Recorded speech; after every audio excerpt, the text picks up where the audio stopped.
A person hears a different opinion, and something subtle but powerful happens inside. It is not just a disagreement. It feels like a disturbance, almost like something is being shaken at the core. Most people believe they are defending ideas.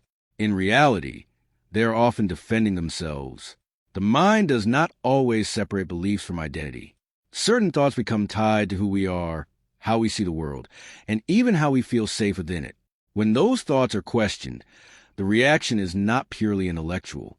It becomes emotional, sometimes even instinctive.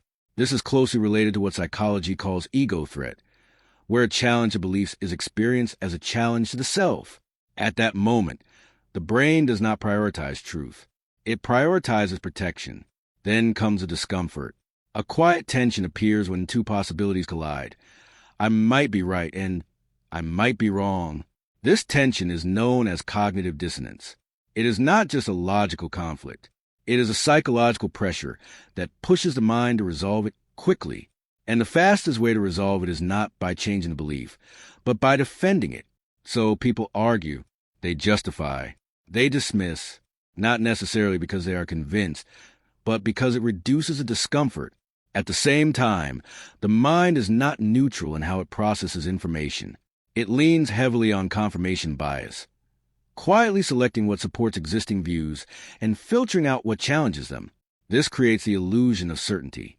The person feels right not because they examine all sides, but because they mostly see one side. Beneath all of this lies a deeper need. Beliefs provide stability. They organize the world into something understandable. Letting go of them, even temporarily, introduces uncertainty. And uncertainty is something many people struggle to tolerate. This is where need for cognitive closure comes in. The desire for clear answers and firm ground can be so strong that ambiguity feels uncomfortable, even threatening. So when a different opinion appears, it is not just another idea. It becomes a disruption. The reaction is often automatic. Defend, reject, or attack. Not because it is the best response, but because it restores a sense of control. What looks like stubbornness from the outside is often a form of psychological self-protection. Yet there is another way of operating, though it is less common. It requires a person to create distance between who they are and what they think, to see beliefs as flexible, not fixed, to tolerate the temporary discomfort of uncertainty without rushing to eliminate it. In that state, disagreement no longer feels like danger. It becomes information. Reaching that point is not natural for most people. It is learned. It takes awareness, emotional stability, and a willingness to let the mind remain open, even when it feels uncomfortable.